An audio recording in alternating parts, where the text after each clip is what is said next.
starting with the Telegraph, Josh. Labour to rip up school trans ban. So this is on the back of what's growing into a bit of a furore.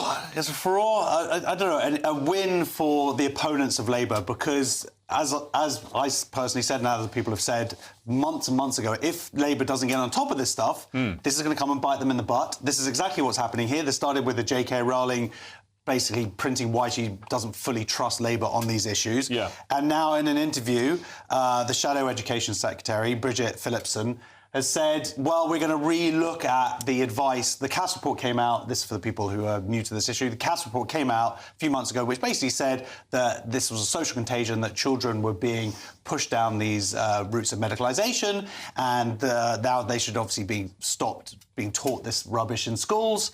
That's what the government then advised, or started proposals to advise schools to stop teaching this stuff. And now Labour are coming in and going, well, actually, we're going to have a look at it to see. And this is the most, so that she was questioned 3 times. She wouldn't actually say what the advice would be. She said, oh, we're just going to look at the advice. But this is the thing that where she says here, she says that we need to, let's take a more responsible approach. Well, there's nothing more responsible than protecting children. Yeah. And that was what the approach was. But then I guess, Paul, they would say, Labour would say, and the activists and NGOs that surround them and give them crazy ideas, you know, I'm trying to give balance there, it didn't quite work out, but they would say that this is protecting children, that drugging children, giving them hormones, you know, that railroading them into changing their sex and then surgically maiming them is protecting them, because it's helping them live their true and valid life as a non-binary genderqueer member of society. I hear what you're saying, Leo. I mean, Labour is a broad church, and like with all churches, there's always a couple of strange ones at the back who really don't like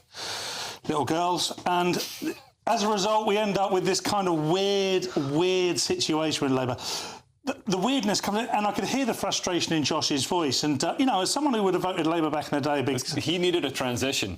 Just 20 years ago. That wasn't what his, on this occasion, wasn't what his frustration was about. Someone could have helped me back then. If only they had done, Josh. However, what we've got here is Labour so in charge in this battle to get into number 10 that they can get away with this stuff at the moment. Well, yeah, that's the thing, Josh. I mean, if they get in with a supermajority, they'll be able to enact whatever crazy policies they want. Yeah, it's very, very frustrating. You know, 51% of the country are women.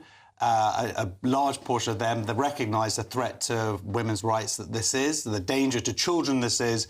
And it just amazes me, even seeing Starmer being interviewed about it the other day in the Newsnight, how are they not on top of this stuff? Yeah. This stuff has been going on for years. The Josh, evidence is out there. You've got to admit, it's a lot of fun watching feminists argue with trans ideologists. I mean, that is, everybody wins. It was fun for the first few years. Then I got a little bit upset. Well,